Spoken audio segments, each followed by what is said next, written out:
She paid for a veteran's meal. Her manager fired her. Then something unbelievable happened. The lunch rush always came like a storm. At Riverside Café, a humble little diner tucked between a pharmacy and a laundromat in Eugene, Oregon, 11:30 a.m. meant chaos. Coffee mugs clinked louder. The receipt printer jammed with orders. The line stretched far past the register, testing everyone's patience. Tasha Melrose, 29, had been working double shifts all week.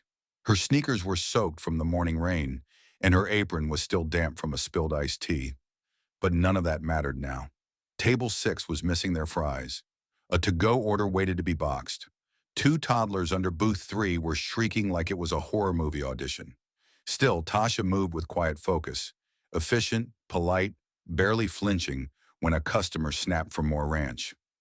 Her co-worker, Lily Barron, a high school senior, was already 2 orders behind and looked on the verge of tears. "You got this, girl," Tasha whispered, passing her. "Don't let them see you sweat." Behind the counter stood Clayton Renshaw, the manager. Arms folded, hair gelled back like a game show host from the 80s, and a permanent scowl etched on his face. Clayton was the kind of man who seemed born irritated, like life gave him a rule book, and everyone around him kept breaking it. "Melrose," he barked over the fryer's hiss. "Table 12 still waiting on their check." "I sent it 10 minutes ago," she replied without turning. "Then walk it over yourself," he snapped.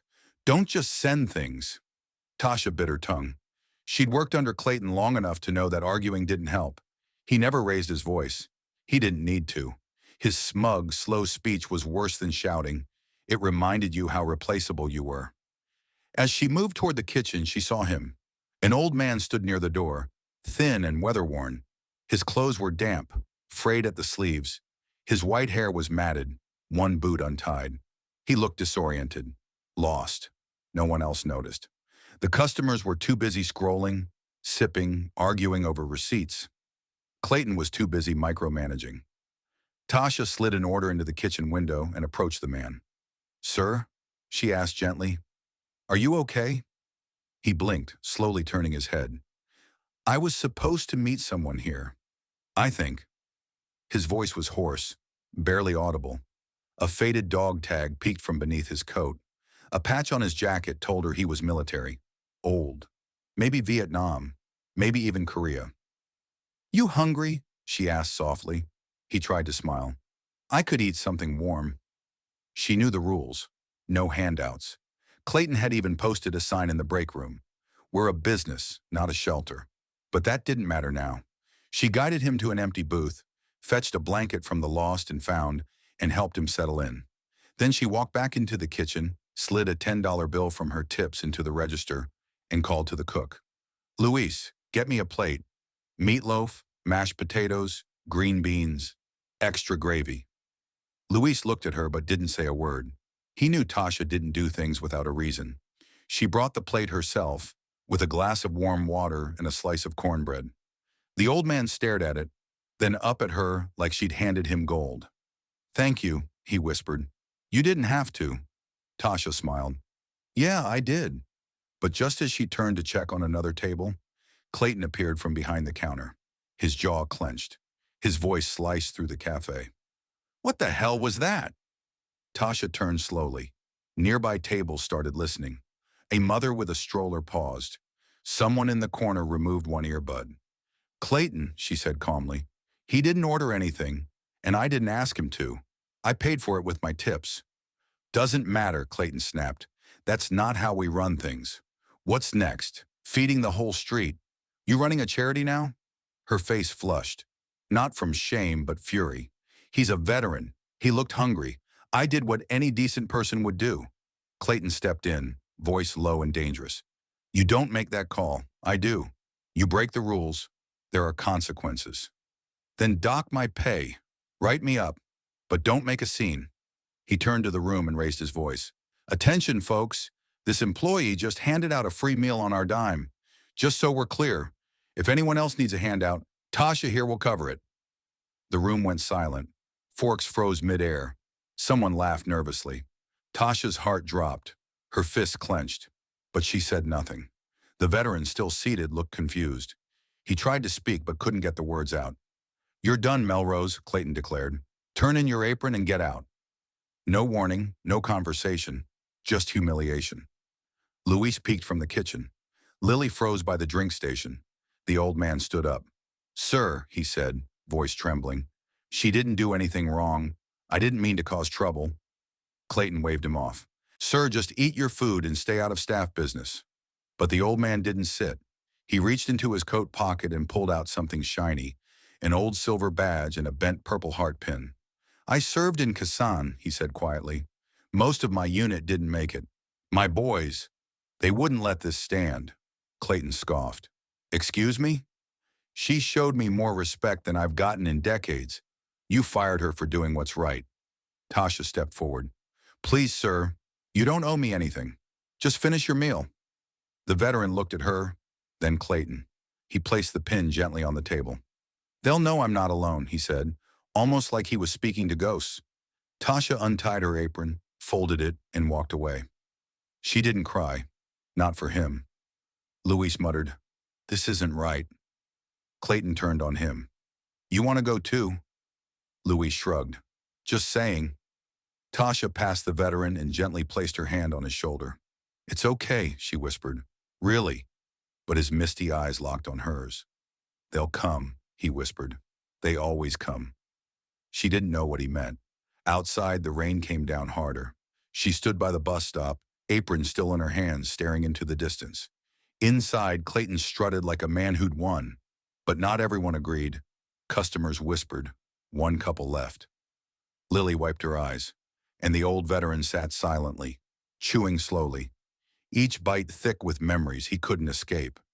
But what happened next? No one could have seen coming. People had seen what happened, and it wasn't something they could unsee. Slowly, a woman near the window rose to her feet. Her name was Jean Harlow, a retired nurse who visited Riverside Café every Thursday after physical therapy. She leaned on her cane, but stood with resolve. "I was in nursing school during the Gulf War," she said, her voice clear and steady enough for the whole café to hear. "My brother came home in a flag-draped coffin." She pointed toward the old man who had been sitting quietly in the booth. "That man, he could have been him. And that waitress you fired? She showed more grace than you ever will, son." Clayton looked stunned, like someone had just knocked the wind out of him. Then Reggie Matz, an Uber driver who stopped in every weekday, but rarely spoke, finally did. "I've been coming here since the place opened," Reggie said. "Never had a problem with anyone. Except you. You don't lead by tearing people down. You lead by being better. Tasha was better." Someone clapped. Then another. It wasn't loud or organized, but it was real. Clayton tried to regain control. "This is my cafe. I make the rules." One of the Marines took a step toward him, not threateningly, just firm. "No one's challenging your right to run your business," he said. "We're questioning the way you handled it. You could have talked to her privately, asked a question, but instead, you embarrassed her." Clayton threw up his hands. "She gave away food. That cost money." Jean raised an eyebrow. "How much did that plate cost you? $10? 12? He said nothing. She nodded toward a customer quietly filming the whole event on her phone, pretending to sip her latte. "How much do you think this is going to cost when that video hits Facebook?" Clayton glanced over. His jaw tightened, but no words came out. Louise, the cook, emerged from the kitchen, drying his hands on a towel. "You've been riding us for years like we're lucky to work here," he said. "Tasha never acted like that. She came in early, stayed late, never complained. She even bought Lily lunch her first week. Didn't say a word about it." Lily's voice cracked. "She helped me fix my brakes. Paid half. I didn't even ask." There it was. The moment the room shifted. Whatever authority Clayton once had, it was gone. The space didn't feel like his anymore. He scanned the cafe, anger behind his narrowed eyes. "All of you think you're heroes now, huh? You think she's a saint?" No one replied. The silence hit harder than words. At the booth, the old veteran quietly folded his napkin and placed it on the plate. He reached for his purple heart pin, but one of the Marines gently stopped him. "Leave it," he said softly. "It belongs here now." The old man nodded. "Tell her thank you," he whispered. Tell her my boys never forget. Then he stood, slowly but with dignity, and followed the Marines out. When the door shut behind them, the air in the cafe felt heavier, changed. Clayton stared at the napkin, the plate, the pin. He said nothing. But outside, someone was waiting. No sirens, no flags or stickers. Just a black Chevy Suburban that pulled up quietly and stopped in front of the cafe. Rain had softened to a mist, sliding down the windshield. The vehicle idled for a moment. Then the driver's door opened with a click. Tasha, still sitting on the bench outside, looked up instinctively. She didn't recognize the car, but the way it moved told her everything. Smooth, intentional, like it belonged to someone who didn't waste time. The doors opened. 4 men stepped out. Not fresh-faced kids. These were Marines who had seen war and returned with the kind of calm that came from surviving it.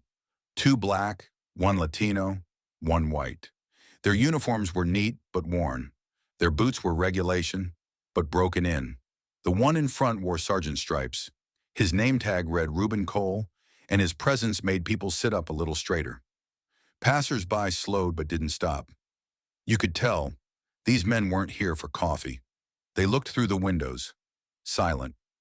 Then Sergeant Cole stepped through the door. The others followed.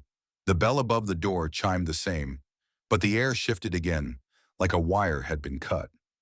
Reggie, still at his table, muttered, "Those ain't tourists." Clayton froze mid-step, holding a paper that now seemed useless in his hand. His eyes jumped from one Marine to the next. Cole surveyed the room, then saw the booth, the half-eaten meal, the folded napkin, and the purple heart pin resting in silence. He walked over, stood there for a few seconds, then turned. "Who fired the woman who gave him this plate?" No one replied. He didn't shout. He didn't need to. He turned again, facing the counter. "You?" he asked, meeting Clayton's eyes. Clayton swallowed. "Look, I don't know what this is about." "Yes, you do," Cole cut him off. "You know exactly what this is about." The tallest Marine stepped forward. A scar curved under his chin. His eyes were sharp and steady. "His name is Walter Haggerty. He served with our unit's grandfather in Vietnam. The man who taught us what brotherhood really meant." Cole added, "Walter doesn't speak often, but when he does, we listen." "So when he called," Cole said evenly, "one of our guys told us he'd been helped by someone who showed more loyalty than he'd seen in years. Then she got fired for it." "Yeah, we made time," added the Marine with the scar, folding his arms. Clayton let out a nervous laugh. "This is getting blown way out of proportion. She broke policy, gave out food without permission." The Marine's expression didn't change. "You know how many policies get broken when a life's on the line? When split-second choices have to be made? We were trained to lead by example. Sounds like she was, too." Another Marine, stockier, softer spoken, nodded toward the purple heart still sitting on the table. "That pin? It doesn't belong on your counter. It belongs to people who understand sacrifice. Clearly, that ain't you." The cafe fell into a hush. Some customers pulled out their phones. Others just watched in silence. Outside on the bench, Tasha couldn't see much, but she caught sight of the uniforms inside. She stood instinctively. She didn't recognize any of them, but something in her gut said this had everything to do with her. She stepped closer to the window and saw the empty booth. Just a plate and the pin. Her breath caught in her throat. Back inside, Clayton tried to wrest back control. "I'm not here for a lecture. This is my business. Don't like it? Don't eat here." Cole nodded. "Fair, but just know, we don't forget, and we don't stay quiet when one of our own is disrespected, or someone who stood up for them." The scarred Marine leaned in just enough for Clayton to hear. "You fired the wrong one." But those Marines weren't the only ones who came that day. Word had already started to spread, and the next voices were even closer to home. Tasha didn't want to go back inside.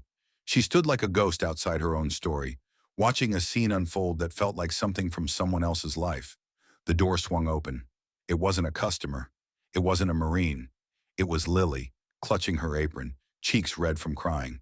"Tasha," she called, rushing forward. "You need to come back in." "I don't want to make things worse," Tasha said gently. "You didn't," Lily replied, grabbing her wrist. "You're the only thing that made any of this make sense." Inside, Clayton stood behind the counter, arms crossed, face tight, but his eyes were darting. He looked like a man who knew he was losing the room. The Marines hadn't moved. They didn't need to. As Tasha stepped in, a few customers clapped. Not loud, not theatrical, just quiet, respectful, like they understood something important had happened. Clayton's voice cracked. I thought I made it clear. You don't work here anymore. I'm not here for a job, Tasha said. I'm here because a man who served this country deserved a warm meal. And because I'm tired of pretending that kindness needs permission. Sergeant Cole turned toward her with a respectful nod. Miss Melrose, we're sorry you were treated like that. It shouldn't have gone down this way. Tasha gave a small nod back. Thank you. The scarred Marine turned to the rest of the room. You all saw this happen. Some of you filmed it. Some just watched. But someone needs to say it. You don't punish people for being decent. Clayton barked a bitter laugh. Oh, come on. She didn't cure cancer. She gave out a plate of meatloaf. She handed out dignity, Cole replied. And that counts for something in our book. From the front of the cafe, Cheryl Miles, who owned the hair salon next door, stood up. I've seen how you treat your staff, Clayton. The passive-aggressive notes, the threats to cut hours. You didn't fire her for giving out a meal. You fired her because she reminded people you don't care. Clayton muttered, That's not true. Reggie, who had been nursing cold coffee in the corner, spoke up again. I've sat here every morning for 2 years. You've never once said good morning. You walk around like the world owes you. Well, today, you lost something. Clayton stepped out from behind the counter, hands on his hips. You want to make me the villain? Go ahead. None of you pay the bills around here. Luis, standing by the kitchen window, finally spoke. We keep the lights on. We take your crap and smile. And the one person who made this place feel human? You fired her. Clayton's voice rose. This is mutiny. No, Cole said calmly. This is accountability. Just then the doorbell jingled. A man in his 50s walked in. Military haircut, navy jacket, local contractor, Charles Fenner. I heard what happened, he said. Didn't take long for the story to hit the group chat. Tasha, if you're not already working, I'd be proud to offer you a job at our center. Better pay, better hours, and a place where people respect the ones who make it work. Tasha blinked. Why would you do that? Because Walter Haggerty isn't just a veteran. He's my uncle, and I trust him more than most people walking this earth. Clayton looked stunned. Cheryl glanced around. Well, looks like you just lost your best employee and half your regulars.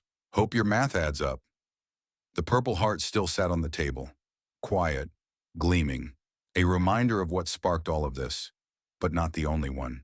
Because by now the cafe wasn't just a restaurant, it was a courtroom. Every word carried weight.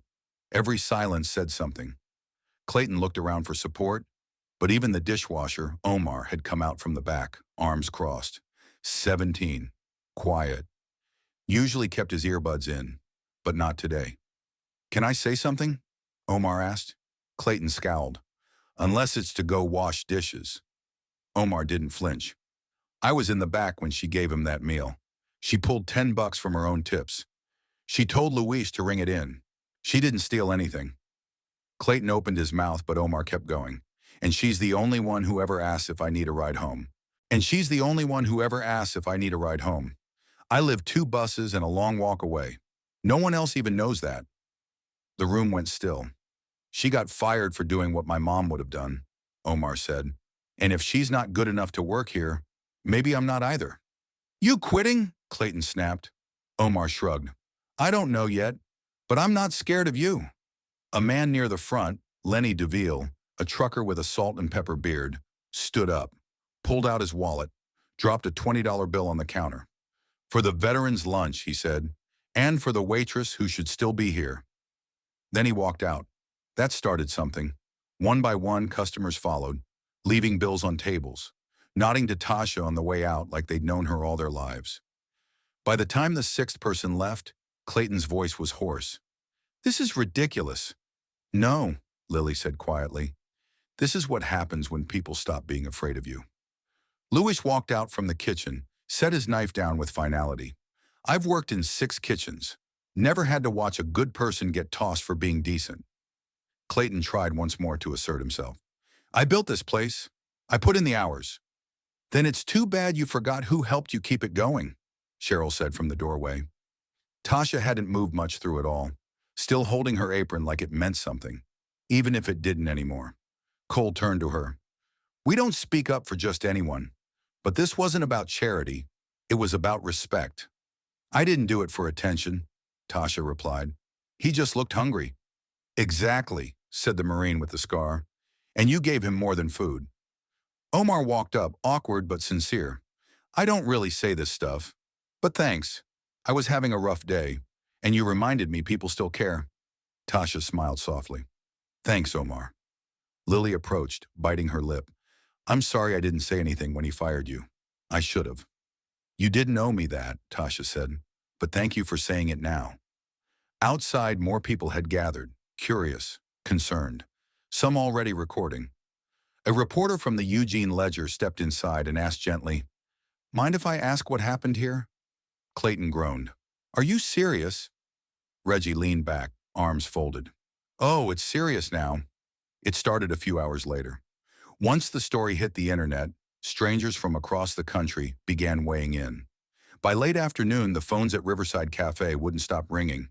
But these weren't reservation calls. They weren't takeout orders. They were strangers. Some angry, some curious, some heartbroken. The video Cheryl had recorded, of the Marines confronting Clayton and of Tasha walking back in with her head high, had already made its rounds. First on local Facebook groups, then Twitter, then veteran forums. Within 5 hours it had gone viral. The comments poured in. That manager should be ashamed. She did more in one moment than most do in a lifetime. Please give this woman a better job. My grandfather was a Marine. I'd eat wherever that lady worked. Tasha didn't even know the video existed until Lily texted her the link that evening. She watched it alone, sitting on the edge of her small couch in her West 7th apartment. The living room barely fit her furniture. Her phone in hand, her lips pressed tight, she watched herself walk out, then return, and speak. I'm here because I'm tired of acting like kindness needs permission. She heard her voice again in that video and barely recognized it. Not in a bad way, just stronger. More certain than she'd felt in the moment. She set the phone down. Not long after, her inbox lit up.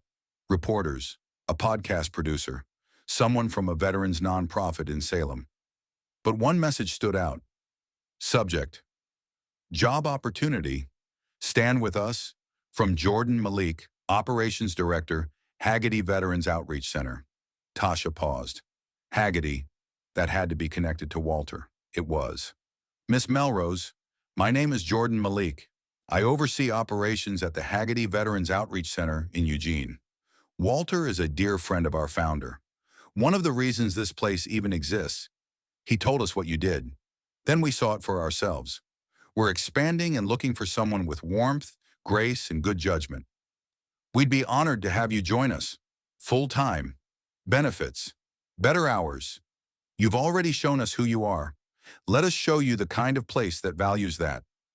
She read it 3 times. She didn't know whether to cry or laugh.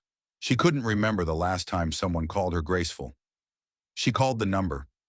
Jordan picked up immediately. Miss Melrose? Yes, this is Tasha. I hope the offer didn't catch you off guard. It did, in a good way. You've been the talk of the office. Walter hasn't stopped telling everyone about you. I didn't even know his name until now, she said softly. He remembers everything, just not always in order. But he said something clearly. She saw me. That's more than most ever do.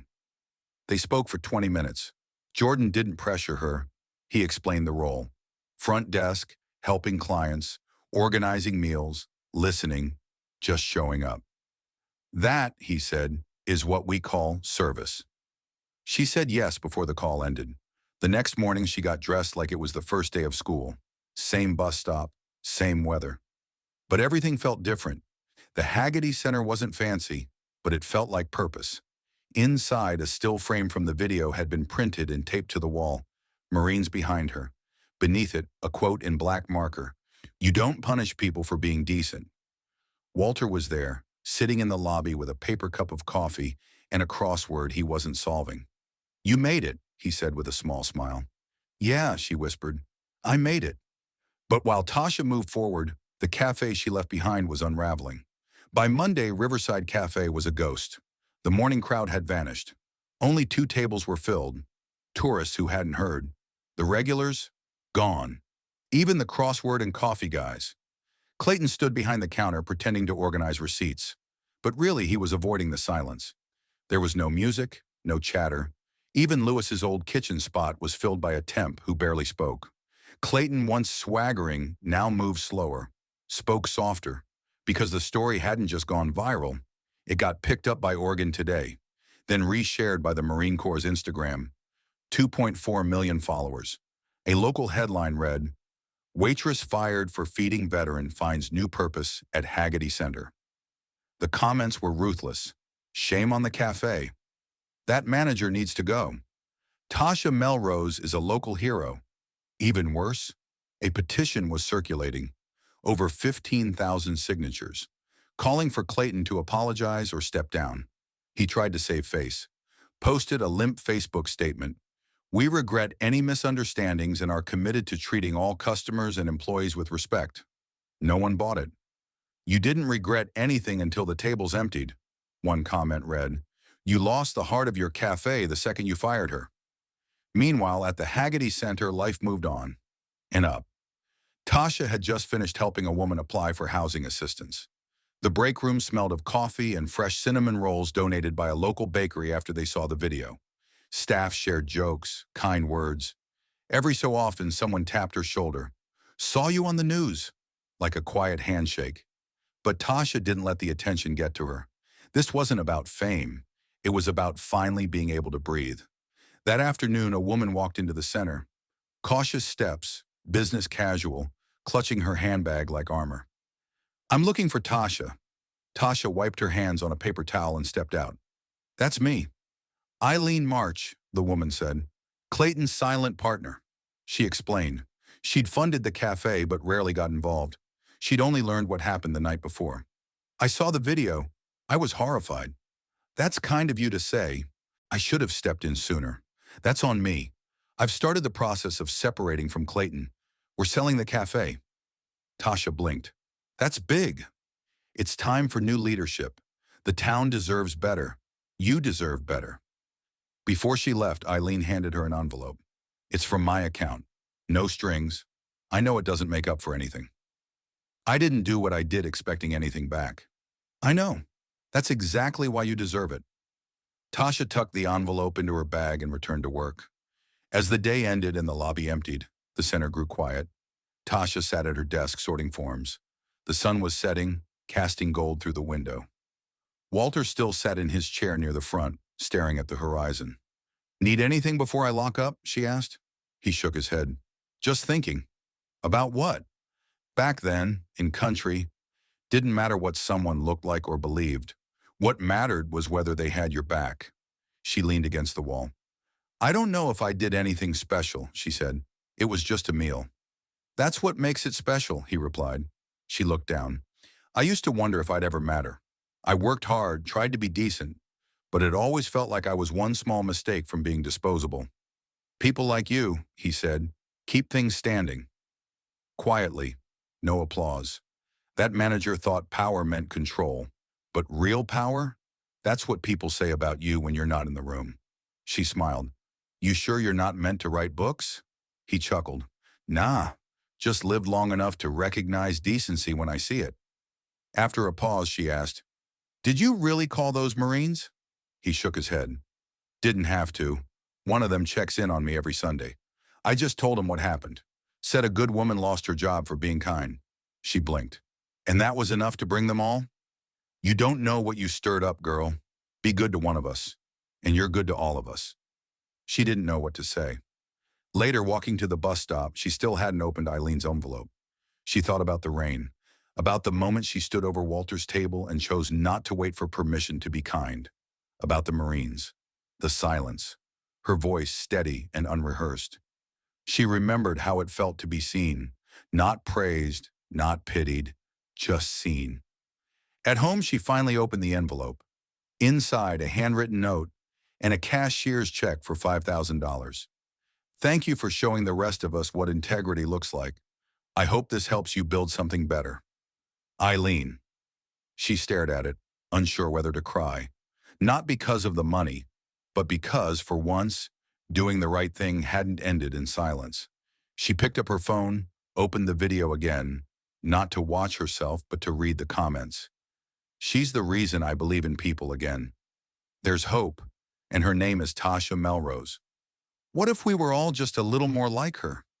That last one stayed with her, because it wasn't about being a hero.